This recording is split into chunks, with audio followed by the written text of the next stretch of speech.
Praise the Lord. கர்த்தரும் இரட்சகருமாகிய இயேசு கிறிஸ்துவின் நாமத்தில் உங்கள் யாவருக்கும் என் அன்பின் வாழ்த்துக்கள். ஒரு அருமையான பாடலை கேட்டோம். ஆம், நம் தேவன் நம் மத்தியில் வாசம் செய்கிறவர்.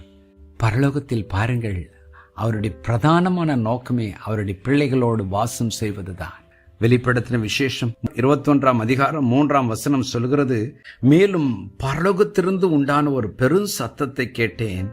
அது இதோ மனுஷர்களிடத்திலே தேவனுடைய வாசஸ்தலம் இருக்கிறது, அவர்களிடத்திலே அவர் வாசமாயிருப்பார், அவர்களும் அவருடைய ஜனங்களாயிருப்பார்கள், தேவன் தாமே அவர்களோடு கூட இருந்து அவர்களுடைய தேவனாயிருப்பார்.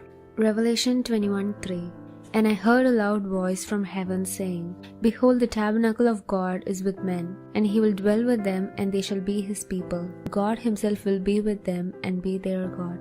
பாருங்கள், தேவனுடைய இருதயத்தின் ஆழத்தில் இருந்த ஒரு விருப்பம், அவரால் சிருஷ்டிக்கப்பட்ட மனிதர்களோடு அவர் வாசம் செய்ய வேண்டுமாம், அவர்களுக்கு தன் அன்பை ஊற்ற வேண்டுமாம், அவரிடத்திலிருந்து அன்பை பெற்றுக்கொள்ள வேண்டுமாம்.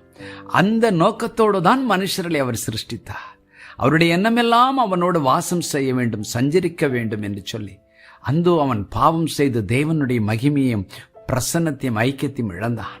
ஆனாலும் அவருடைய அன்பு அவனை தேடி தேடி அவனுக்கு வார்த்தையை அனுப்பினது போதாதென்றிருந்த வார்த்தையிலிருந்து ஆண்டவர் மாம்சமாய் தன்னை இயேசு என்ற பெயரில் வெளிப்படுத்தி, அதற்கு பின்பு இப்போது தூய ஆவியானவராய் உயிர்த்தெழுந்த பிறகு நமக்குள் வந்து வாசம் செய்கிறார். இந்த உலகத்தில் நம்முடைய ஓட்டத்தை முடித்த பின்பு பரலோகத்தில் பாருங்கள், அவரோடு கூட என்றென்றைக்கும் வாழும் ஒரு பாக்கியத்தை நம்ம எல்லாருக்கும் கொடுக்கிறார்.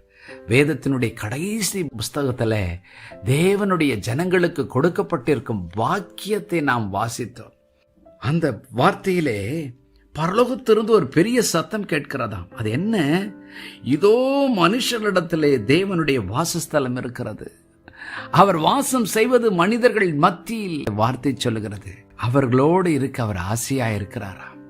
வசனம் சொல்கிறது, அவரிடத்தில் வாசமாயிருப்பார், அவர்களும் அவருடைய ஜனங்களாயிருப்பார்கள். இதுதான் பெரிய பாக்கியம். பிரியமானவர்களே, தேவன் நம்மத்தில் வாசம் செய்வது மிக உறுதி.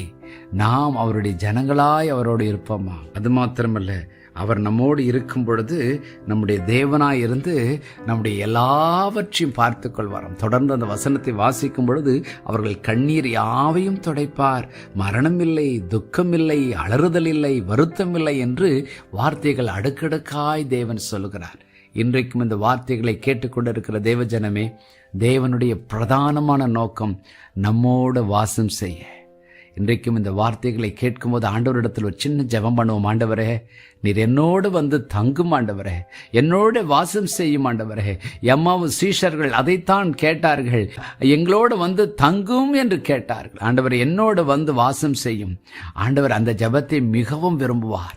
என் இருதயத்தில் வந்து வாசம் செய்யும், என் வீட்டில் நான் வாழும் ஸ்தலத்தில் வாரும் என்று சொல்லுவோம். நிச்சயம் வருவார். அது மாத்திரமா, ஒரு நாள் ஒன்று வரும், நாம் இந்த உலக ஓட்டத்தை முடித்து அவருடைய வாசஸ்தலத்தில் நாம் அவரோடு இருப்போம், அவர் நம்மோடு இருப்பார்.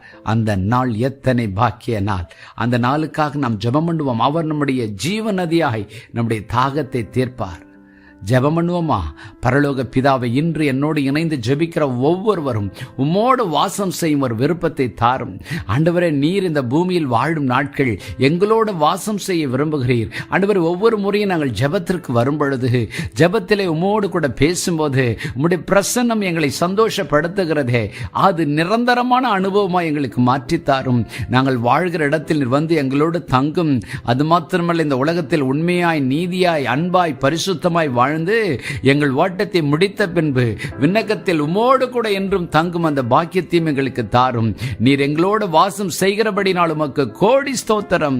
இயேசுவின் நாமத்தில் பிதாவே, ஆமென்.